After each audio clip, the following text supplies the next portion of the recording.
En ce printemps de 1429, le royaume de France n'existe plus vraiment. Depuis 1415 et le désastre d'Azincourt, les Anglais règnent en maître sur la moitié nord du pays. Charles VII, qu'on surnomme avec mépris le petit roi de Bourges, s'accroche à sa légitimité contestée dans un sud qui rétrécit chaque jour. Son royaume se résume à quelques provinces épuisées, son armée à des bandes de mercenaires indisciplinés, son moral à néant. Depuis octobre 1428, Orléans, dernière grande cité française sur la Loire, suffoque sous le siège anglais. Si elle tombe, c'en est fini. Les Anglais contrôleront tous les ponts du fleuve et pourront déferler vers le sud sans résistance. Le jeune roi Henri VI d'Angleterre, qui revendique la couronne de France, s'apprête à régner sur les deux royaumes. Dans les couloirs de Chinon, où Charles VII rumine sa défaite annoncée, personne n'ose plus prononcer le mot victoire.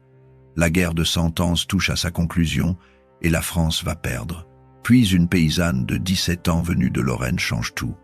Jeanne d'Arc arrive à Chinon début mars avec une idée folle, délivrer Orléans et faire sacrer Charles à Reims. On la prend pour une illuminée. Les capitaines endurcis ricanent. Mais la jeune fille possède une conviction qui transperce les doutes. Charles VII, qui n'a plus rien à perdre, décide de lui donner une chance. Le 29 avril, Jeanne entre dans Orléans assiégée. 7 jours plus tard, le 8 mai 1429, les Anglais lèvent le siège et s'enfuient. L'impossible vient de se produire. Cette victoire stupéfie toute l'Europe. Pour la première fois depuis des années, les Français ont repoussé les archers anglais, ces redoutables guerriers aux longbows qui ont massacré la chevalerie française à Crécy, Poitiers et Azincourt.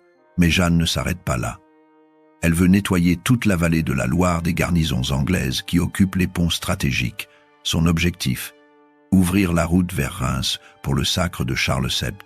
Dès le 10 mai, l'armée royale se met en marche. À sa tête, le duc Jean II d'Alençon, gendre du roi et commandant officiel des troupes.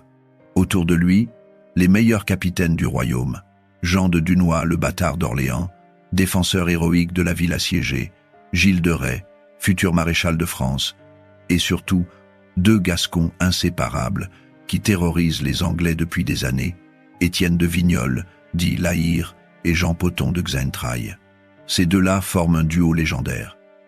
Issus de la petite noblesse gasconne, ils ont fait carrière par les armes et la violence. La Hire, dont le surnom vient de son caractère colérique, lyre signifie la colère en vieux français, est un géant bourru qui carbure à l'alcool et au blasphème. Les chroniques racontent qu'avant chaque bataille, il lance sa prière personnelle. « Dieu, je te prie de faire pour La Hire ce que La Hire ferait pour toi s'il était Dieu et que tu fusses La Hire. » Xaintrailles, plus calculateur mais tout aussi brutal, complète parfaitement son compagnon. Ensemble, ils ont pillé, brûlé et harcelé l'ennemi dans toute la moitié nord du royaume depuis 1418. Quand Jeanne arrive à Orléans fin avril, ses vieux routiers la regardent avec méfiance. Une gamine qui prétend entendre des voix et commander les armées du roi, encore une illuminée qui va se faire massacrer et entraîner tout le monde dans sa chute. Mais la libération d'Orléans les fait changer d'avis. Cette fille a peut-être quelque chose que les autres n'ont pas. Un courage insensé, une détermination qui galvanise les troupes et surtout une chance insolente. Alors La Hire et Xaintrailles décident de la suivre, pas par foi mystique, mais par pragmatisme de soldat. Avec elle, on gagne. Le 12 juin, l'armée française attaque Jargeau, tenue par le comte de Suffolk, avec 700 hommes. Jeanne monte à l'assaut des remparts, son étendard à la main, exhortant les soldats à la suivre. Une pierre la frappe à la tête. Elle tombe, se relève aussitôt, le sang coulant sous son casque, et continue à grimper. Cette vision électrise les Français. Les murs tombent. Suffolk est capturé. Première ville, libérée. 3 jours plus tard, le 15 juin, c'est Meung sur Loire qui tombe. Enfin presque. Les Français s'emparent du pont stratégique qui contrôle le passage, mais le château résiste encore. Qu'importe. L'essentiel est fait. Les Anglais ne peuvent plus traverser. L'armée continue sa progression. Le 6 juin, elle assiège Beaugency, où John Talbot, l'un des meilleurs généraux anglais, s'est retranché avec des forces importantes. C'est à Beaugency qu'un personnage sulfureux rejoint l'armée royale, Arthur de Richemont, connétable de France et duc de Bretagne. Officiellement en disgrâce auprès du roi pour avoir pactisé avec les Bourguignons, il arrive quand même avec des renforts. Le duc d'Alençon est furieux et menace de partir si Richemont reste. Jeanne s'interpose avec son franc-parler habituel. « Ah, beau connétable, vous n'êtes pas venu de par moi, mais puisque vous êtes là, soyez le bienvenu. » Et Richemont de répondre avec ironie. « Jeanne, je ne sais si vous êtes de Dieu ou du diable. Si vous êtes de Dieu, je ne vous crains pas, car Dieu sait mon bon vouloir, et si vous êtes du diable, je vous crains encore moins. » Le lendemain 17 juin, les Anglais de Beaugency négocient leur reddition et obtiennent un sauf-conduit pour se retirer. Ils ont une bonne raison de capituler. Une armée de secours anglaise arrive de Paris sous le commandement de Sir John Fastolfe, un vétéran redoutable. Talbot et ses hommes quittent Beaugency et filent rejoindre Fastolfe. Les deux forces anglaises fusionnent, environ 5000 hommes, dont 4000 archers d'élite équipés du terrible longbow. Pour les Anglais, le moment est venu de reprendre l'initiative. Depuis le désastre d'Orléans, ils enchaînent les défaites humiliantes. Il faut arrêter cette série noire et infliger aux Français une leçon qu'ils n'oublieront pas. Fastolfe, Talbot et Thomas de Scales, le troisième commandant, cherchent un terrain favorable pour une bataille rangée. Ils connaissent leur supériorité. Avec leurs archers, les Anglais dominent les batailles en rase campagne depuis plus de 80 ans.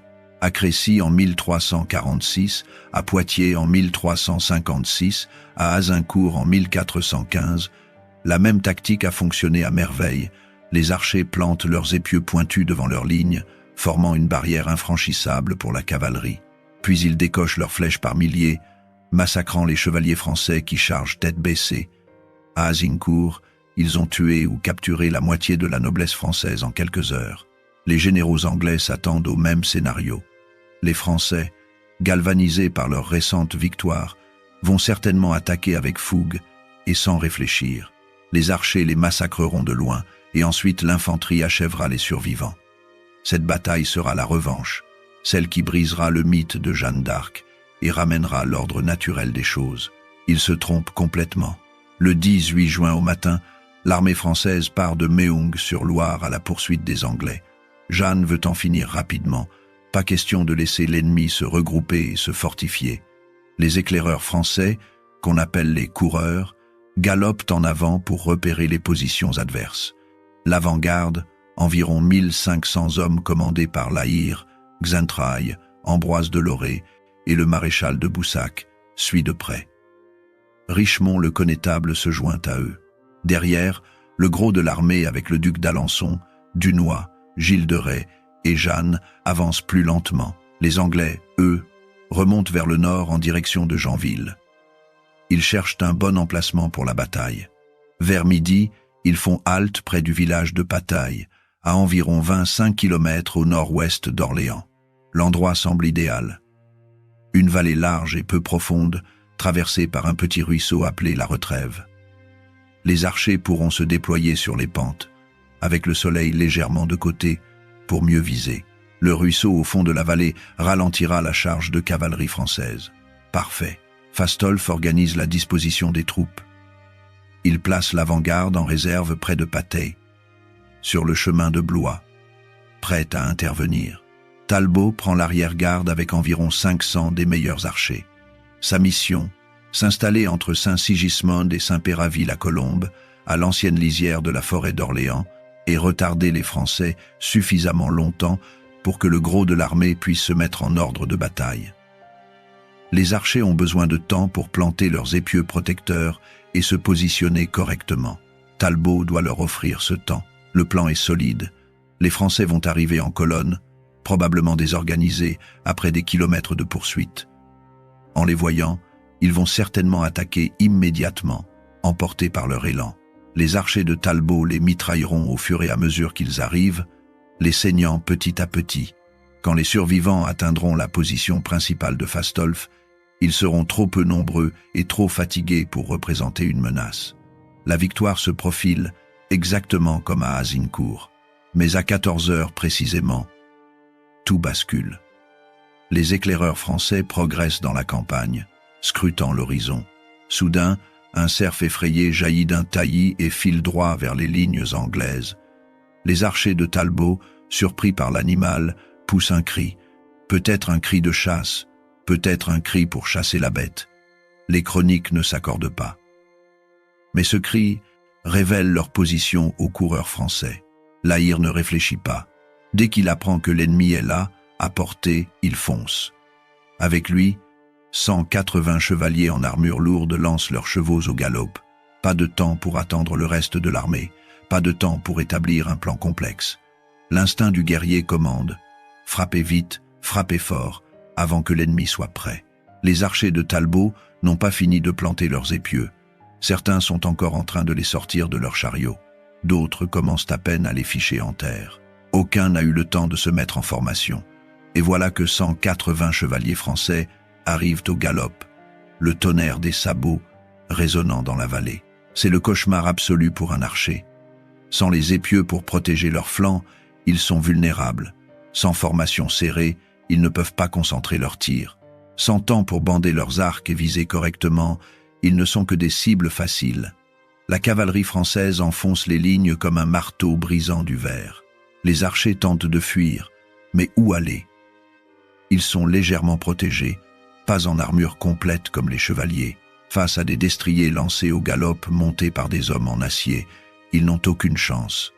Les chevaux les piétinent, les lances les embrochent, les épées les tranchent. En quelques minutes, les 500 archers de Talbot sont massacrés ou dispersés. Talbot lui-même, le terrible général qui a terrorisé les Français pendant des années, est capturé.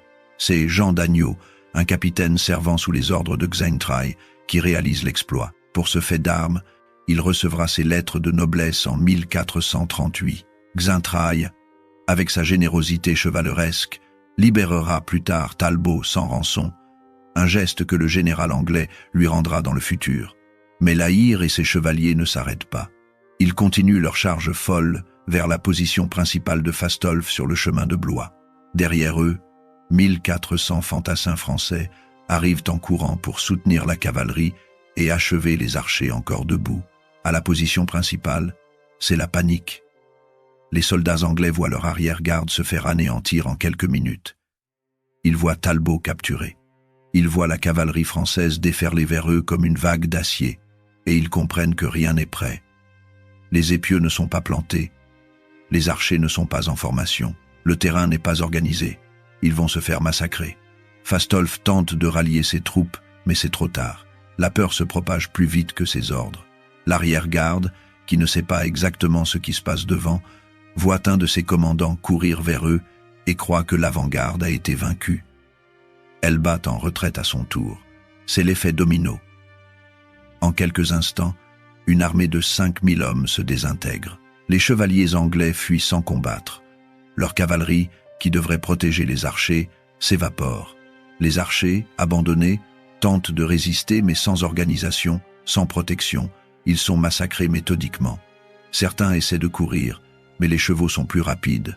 D'autres se rendent, espérant être pris prisonniers plutôt que tués. Des centaines d'autres meurent sur place, transpercés, décapités, piétinés. Ce n'est plus une bataille, c'est une chasse à l'homme. Les Français poursuivent les fuyards sur des kilomètres, tuant tout ce qui bouge. Les routes sont jonchées de cadavres, les champs sont rouges de sang. En 2 heures, 2500 Anglais sont morts. Environ 400 sont capturés, dont de nombreux officiers. Le corps d'élite des archers anglais, cette unité redoutable qui a gagné toutes les grandes batailles depuis Crécy, est annihilé. Il ne sera jamais reconstitué. Du côté français, le bilan est dérisoire. 3 morts et une centaine de blessés. C'est une victoire si totale, si complète, qu'elle défie l'entendement. 1500 hommes ont détruit une armée de 5000 en l'espace de 2 heures.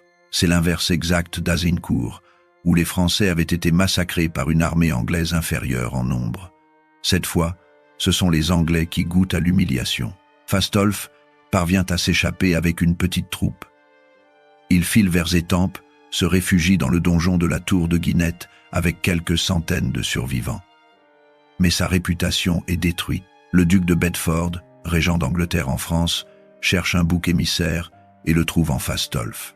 Il le radie de l'ordre de la Jarretière, la plus haute distinction anglaise. La disgrâce est totale. Des décennies plus tard, William Shakespeare s'inspira de ce personnage déchu pour créer Falstaff, le chevalier lâche et vantard de ses pièces. Talbot, lui, est conduit devant le duc d'Alençon et Richemont. Jeanne d'Arc est présent. Le duc d'Alençon ne peut s'empêcher de le railler. Vous ne croyez pas ce matin qu'il vous adviendrait ainsi. Talbot, digne dans la défaite, répond simplement « C'est la fortune de la guerre ». Une formule qui résume la brutalité de cette époque. Un jour tu gagnes, le lendemain tu perds, et souvent tu ne sais même pas pourquoi. Mais ce jour-là, les raisons de la victoire française sont claires. D'abord, la chance. Ce cerf qui révèle la position anglaise au mauvais moment. Ensuite, la rapidité. La Hire et ses chevaliers attaquent avant que l'ennemi soit prêt, exploitant la fenêtre de vulnérabilité. Enfin, l'agressivité. Au lieu de laisser les Anglais s'installer dans leur tactique habituelle, les Français imposent leur propre tempo. C'est une révolution tactique. Pour la première fois depuis des décennies, la chevalerie lourde française écrase les archers anglais au lieu d'être massacrés par eux. Les conséquences militaires sont immenses. Les Anglais perdent non seulement 2500 hommes, mais surtout leur corps d'élite d'archers. Former un archer compétent au longbow demande des années d'entraînement intensif. Ces hommes doivent être rémunérés en permanence, même en temps de paix, pour maintenir leur niveau. Ils constituent une armée de métier extrêmement coûteuse. Leur destruction à Patay représente une perte que l'Angleterre ne peut pas remplacer rapidement. De plus, avec tous ses officiers capturés ou tués, le commandement anglais est décapité. Bedford n'a jamais été un grand stratège militaire, et maintenant il n'a plus les généraux pour compenser ses faiblesses. Côté français, la victoire a un effet psychologique foudroyant. Depuis 15 ans et Azincourt, les soldats français vivaient dans la terreur des archers anglais. Chaque bataille rangée se soldait par un massacre. Les Français avaient développé un complexe d'infériorité profond. Ils évitaient les affrontements directs, préférant les sièges et les escarmouches. Patay brise ce cycle. Les Français réalisent qu'ils peuvent battre les Anglais, qu'ils peuvent gagner une bataille en rase campagne, que les archers ne sont pas invincibles. Le moral remonte en flèche. Pour Jeanne d'Arc, c'est la consécration. Certes, elle n'a pas participé directement au combat, elle était avec l'arrière-garde et n'est arrivée qu'après la victoire. Mais son rôle symbolique est crucial. C'est elle qui a poussé les capitaines à poursuivre l'ennemi sans relâche. C'est son insistance sur l'agressivité qui a créé les conditions de la victoire. Et c'est sa présence qui galvanise les troupes. Les soldats croient qu'elle porte chance, qu'elle est protégée par Dieu. Qu'importe si c'est vrai ou non, l'important est qu'ils y croient. Et cette foi les rend plus courageux, plus déterminés, plus efficaces. Après Patay, plus rien ne s'oppose au projet de Jeanne. Conduire Charles VII à Reims pour son sacre. La vallée de la Loire est libérée. Les Anglais n'ont plus de force capable d'intercepter l'armée royale. Le 25 juin, les troupes se rassemblent à Gien. Charles VII hésite encore. Traverser des territoires hostiles, contrôlés par les Bourguignons alliés des Anglais, pour atteindre Reims, c'est de la folie. Mais Jeanne insiste. Elle a promis de le faire sacrer et elle tient ses promesses. Le 29 juin, l'armée part. 12 000 hommes suivent le roi.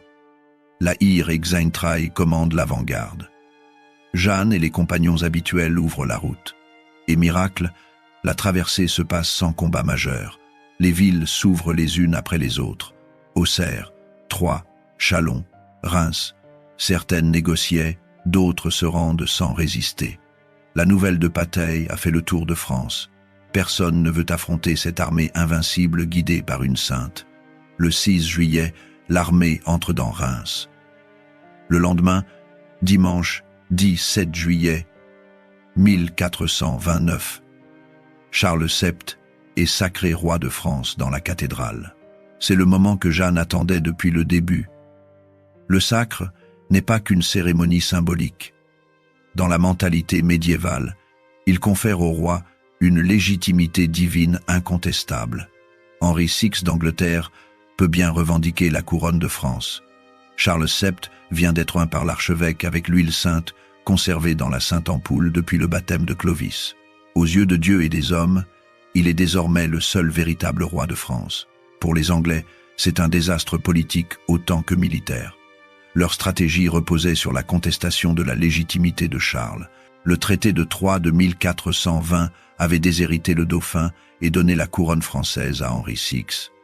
Mais comment contester un roi sacré à Reims selon tous les rites traditionnels? Les arguments juridiques s'effondrent face à la puissance du symbole. La bataille de Pataille a ouvert la voie à ce sacre. Sans cette victoire, l'armée n'aurait jamais pu traverser le nord du royaume.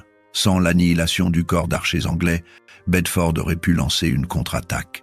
Sans la capture de Talbot et des autres officiers, les Anglais auraient peut-être organisé une embuscade sur la route de Reims. Mais Pataille a tout changé. En 2 heures de massacre, 180 chevaliers français ont bouleversé l'équilibre de la guerre de Cent Ans. Pataille est une bataille atypique, presque anachronique. Elle suggère que la cavalerie lourde conserve son rôle décisif, alors que toute l'évolution militaire du XIVe et XVe siècle va dans l'autre sens. Depuis Crécy en 1346, les archers et l'infanterie dominent les champs de bataille. Les charges de cavalerie, autrefois irrésistibles, se brisent régulièrement contre les formations d'archers ou les piquiers suisses. Patay semble inverser cette tendance, mais c'est une illusion. Patay n'est pas la preuve que la cavalerie reste supérieure. C'est la preuve qu'une armée surprise et désorganisée perd toujours, quelle que soit sa composition. Les archers anglais n'ont pas été battus parce qu'ils sont faibles. Ils ont été battus parce qu'on ne leur a pas laissé le temps de s'installer. Si Talbot avait eu 1 heure de plus pour planter ses épieux et organiser ses lignes, l'histoire aurait probablement été différente. La véritable leçon de Pataille concerne la vitesse et l'initiative. Les Français ont gagné parce qu'ils ont attaqué immédiatement, exploitant la révélation fortuite de la position ennemie. Les Anglais ont perdu parce qu'ils ont été trop lents, trop confiants, trop attachés à leur tactique habituelle. Dans la guerre, comme aux échecs, l'initiative vaut souvent plus que la force brute. Pour les archers anglais, Pataille marque la fin d'une ère. Leur domination des champs de bataille français ne sera jamais restaurée. Oh, ils continueront à combattre jusqu'à la fin de la guerre, en 1453. Mais ils ne retrouveront jamais leur aura d'invincibilité. Les Français ont compris leur faiblesse. Il faut les empêcher de s'installer, soit en les attaquant avant qu'ils soient prêts, comme à Pataille, soit en contournant leur position et en forçant le combat au corps à corps. Soit, et c'est ce qui arrivera dans les années suivantes, en utilisant l'artillerie pour les bombarder de loin. D'ailleurs, l'artillerie sera la vraie réponse française aux archers anglais. À partir de 1434, les frères Jean et Gaspard Bureau développeront une artillerie nouvelle, avec des boulets en fer et de la poudre améliorée. Cette artillerie sera redoutablement efficace contre les fortifications.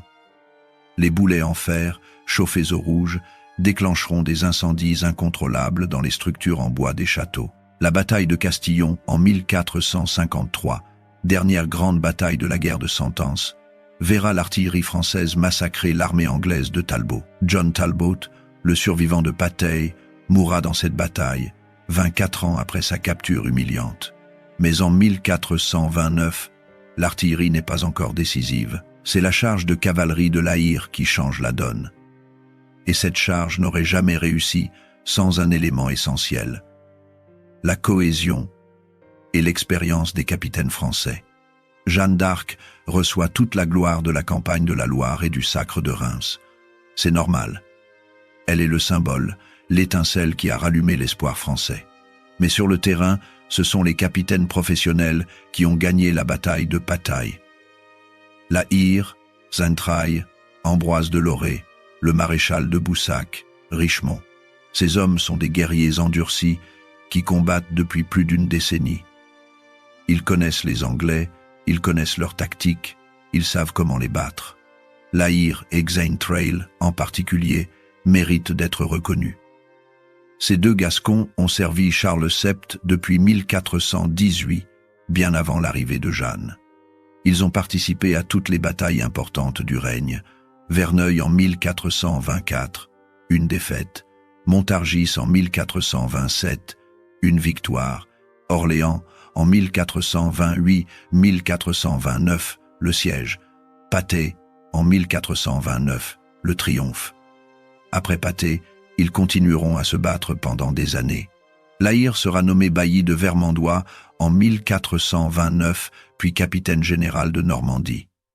Il mourra en 1443, après une carrière de 25 ans au service du roi. Xaintrailles deviendra sénéchal de Limousin en 1433, bailli de Berry en 1438, puis maréchal de France en 1454. Il mourra en 1461 sans descendance, léguant ses biens à des œuvres pieuses. Ses carrières illustrent un aspect souvent oublié de la guerre de Cent Ans. Pour les petits nobles comme la Hire et Xaintrailles, la guerre était une opportunité d'ascension sociale. En servant fidèlement le roi, en gagnant des batailles, en capturant des prisonniers importants qui payaient des rançons, ils accumulaient richesse et honneur. La guerre était leur métier, leur gagne-pain, leur voie vers la gloire. Mais cette gloire avait un prix terrible pour les populations. Les chroniques de l'époque regorgent de plaintes contre les écorcheurs, ces bandes de soldats qui pillaient et terrorisaient les campagnes, entre deux campagnes militaires. La Hire et Xaintrailles ne faisaient pas exception. Quand le roi n'avait pas de guerre à leur proposer, ils écorchaient les provinces pour nourrir leurs troupes. Les habitants du Beauvaisis ont souffert terriblement de leurs exactions dans les années 1430. Le connétable Richemont devra emmener la Hire en Champagne pour assainir la situation. Cette violence endémique était le prix à payer pour maintenir une armée de métier. Les mercenaires devaient être payés, sinon ils se payaient eux-mêmes sur le dos des civils. Charles VII ne résoudra ce problème qu'en 1445 avec la création des compagnies d'ordonnance, première troupe permanente avec un engagement de longue durée et une solde régulière. Mais en 1429, le système reste celui des bandes de routiers loyaux au roi mais indisciplinés envers tout le monde. Jeanne d'Arc détestait cette violence gratuite. Les chroniques racontent qu'elle chassait les prostituées des camps, qu'elle interdisait le pillage, qu'elle insistait sur la discipline et la moralité. Ses relations avec la Hire étaient complexes. Elle appréciait son courage et son efficacité militaire, mais détestait ses blasphèmes et sa brutalité. La Hire, de son côté, respectait Jeanne, mais ne comprenait pas toujours ses scrupules. Pour lui, la guerre était la guerre, avec sa logique de violence et de profit. Malgré ces différences, ils ont formé une équipe redoutable pendant la campagne de 1429. Jeanne apportait l'inspiration et la vision stratégique. La Hire et les autres capitaines apportaient l'expertise tactique et l'exécution impitoyable. Cette combinaison a produit des résultats extraordinaires. Orléans libéré, la Loire reconquise, Patay gagné, Reims atteinte, Charles sacré. En 6 mois, du printemps à l'été 1429, l'armée française a inversé 15 ans de défaite. La victoire de Patay n'a pas mis fin à la guerre de Cent Ans. Loin de là, les Anglais contrôlaient encore Paris, la Normandie, une partie de la Guyenne. Les Bourguignons restaient leurs alliés. Charles VII, malgré son sacre, devait encore reconquérir la moitié de son royaume. Jeanne d'Arc, elle-même, connaîtra un destin tragique. Après le sacre, elle voudra attaquer Paris en septembre 1429. L'assaut échoue, elle est blessée. Le roi, satisfait de son sacre, préfère négocier plutôt que continuer la guerre. Jeanne s'impatiente. En mai 1430, elle est capturée par les Bourguignons à Compiègne. Vendue aux Anglais, elle sera jugée pour hérésie et brûlée vive à Rouen le 30 mai 1431. Elle avait 19 ans. Sa mort ne change rien à la dynamique militaire lancée par Bataille. Les capitaines français continuent de gagner. En 1435, le traité d'Arras réconcilie Charles VII et le duc de Bourgogne, isolant les Anglais. En 1436, Paris est reprise. En 1449-1450, la Normandie est reconquise. En 1453, Bordeaux tombe et la Guyenne est perdue pour l'Angleterre. La guerre de Cent Ans se termine enfin avec la victoire française. Mais c'est à Patay, le 18 juin 1429, que tout a basculé. Cette bataille a prouvé que les Français pouvaient battre les Anglais en rase campagne. Elle a détruit le corps d'élite des archers anglais. Elle a permis le sacre de Charles VII. Elle a marqué le début de la reconquête. Sans Bataille, pas de Reims. Sans Reims, pas de légitimité restaurée. Sans légitimité, pas de réconciliation avec la Bourgogne. Sans la Bourgogne, pas de victoire finale. 2 heures de massacre dans la campagne près d'Orléans ont changé le destin de la France. 180 chevaliers menés par un Gascon bourru et blasphémateur ont accompli ce que personne n'osait espérer, briser l'invincibilité anglaise. Un cerf effrayé a révélé une position au mauvais moment. La hire a chargé sans réfléchir. Les archers anglais n'étaient pas prêts, et en un instant, tout a basculé. C'est la magie terrible de la guerre médiévale. Pas de stratégie complexe, pas de plans élaborés, pas de mouvements coordonnés sur plusieurs fronts, juste des hommes en armure qui chargent d'autres hommes, et l'un des 2 camps s'effondre. À Crécy, Poitiers et Azincourt, ce furent les Français qui s'effondrèrent. À Patay, ce fut le tour des Anglais. La bataille entre dans la légende. L'expression « prendre une pâtée » qui désigne une défaite cuisante, viendrait de cette bataille même si les linguistes débattent de cette étymologie. Pendant des siècles, les Français célébreront Bataille comme la revanche d'Azincourt. Les Anglais, eux, préféreront oublier ce désastre. Mais l'histoire n'oublie pas. Bataille reste l'une des victoires les plus complètes et les plus rapides de toute la guerre de Cent Ans. Une bataille qui aurait dû être une victoire anglaise routinière s'est transformée en massacre unilatéral. Les facteurs qui ont produit ce résultat sont multiples. La chance du cerf, l'audace de la hire, la rapidité d'exécution des Français, les erreurs de jugement anglaises, le manque de préparation, le moral en berne des Anglais après Orléans. Mais au fond, Bataille illustre une vérité simple de la guerre. L'initiative et la vitesse battent souvent la force et l'expérience. Les Anglais étaient plus forts sur le papier. Ils avaient la meilleure tactique éprouvée depuis 80 ans. Ils avaient des généraux compétents et des troupes d'élite. Mais ils ont été pris par surprise et n'ont pas eu le temps de déployer leurs atouts. Les Français, eux, ont saisi l'opportunité et l'ont exploitée sans pitié. Cette leçon reste valable aujourd'hui. Dans n'importe quel conflit, qu'il soit militaire, politique ou personnel, celui qui impose le tempo a un avantage énorme. Attendre que l'adversaire soit prêt, c'est lui offrir la victoire. Frappeur, quand il est vulnérable, c'est maximiser ses chances. 6 siècles après la bataille, Bataille reste une date importante dans l'histoire de France. Le 18 juin 1429 marque le jour où la reconquête française a vraiment commencé. Avant Patay, les victoires françaises étaient des sièges ou des escarmouches. Après Patay, les Français avaient prouvé qu'ils pouvaient gagner une bataille rangée contre les Anglais. Le village de Patay conserve la mémoire de la bataille. Un musée lui est consacré. Des historiens viennent du monde entier étudier le champ de bataille, essayant de déterminer les positions exactes des troupes. L'emplacement précis reste débattu, les historiens français et anglais ne s'accordent pas complètement, mais le consensus place l'affrontement sur la vieille route romaine, à environ 1 kilomètre au nord du bourg, près de la vallée de la Retrève. Le ruisseau a depuis disparu, asséché par les travaux agricoles. Les champs où les archers anglais sont morts sont aujourd'hui cultivés. Rien ne distingue visuellement ce lieu de n'importe quel autre coin de campagne beauceronne. Mais sous les pieds des visiteurs reposent peut-être encore des vestiges, pointes de flèches, fragments d'armure, ossements. Chaque année, des passionnés d'histoire militaire viennent arpenter le terrain, essayant de visualiser comment 180 chevaliers ont pu massacrer 5000 hommes en si peu de temps. Bataille fascine parce que c'est une bataille contre-intuitive. Normalement, une petite force qui attaque une grande devrait perdre. Normalement, des archers bien entraînés devraient dominer des chevaliers en terrain ouvert. Normalement, les Anglais auraient dû gagner cette bataille. Mais rien ne s'est passé normalement. Et c'est précisément ce qui rend Patay mémorable.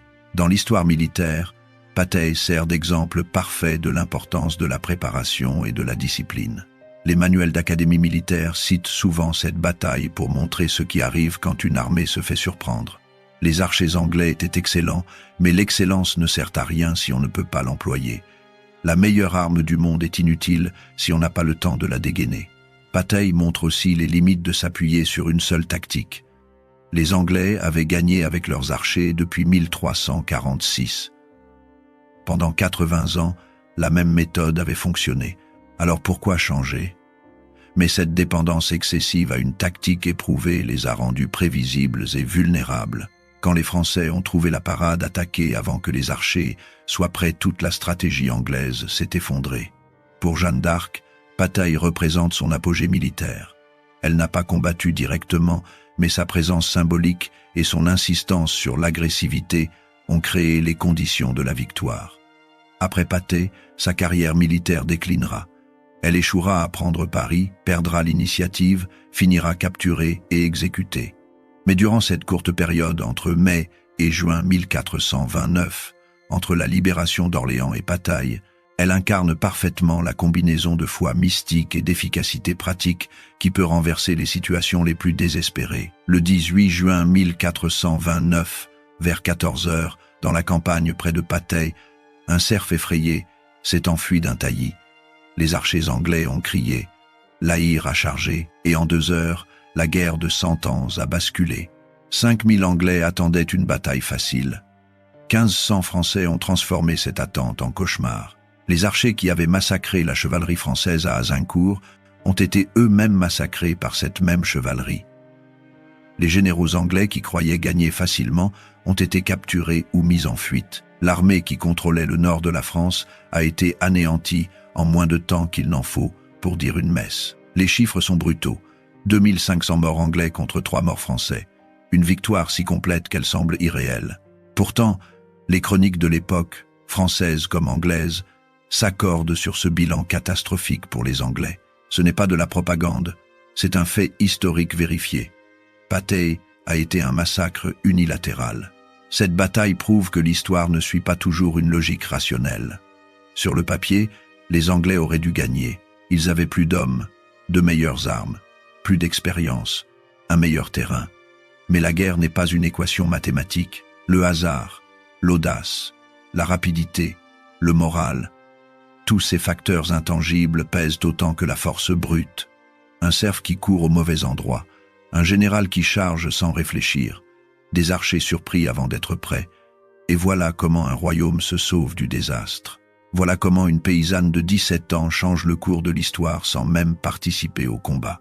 Voilà comment 180 chevaliers français accomplissent ce que des dizaines de milliers n'avaient pas réussi depuis Azincourt, briser l'invincibilité anglaise. Patay n'est pas seulement une victoire militaire, c'est un symbole.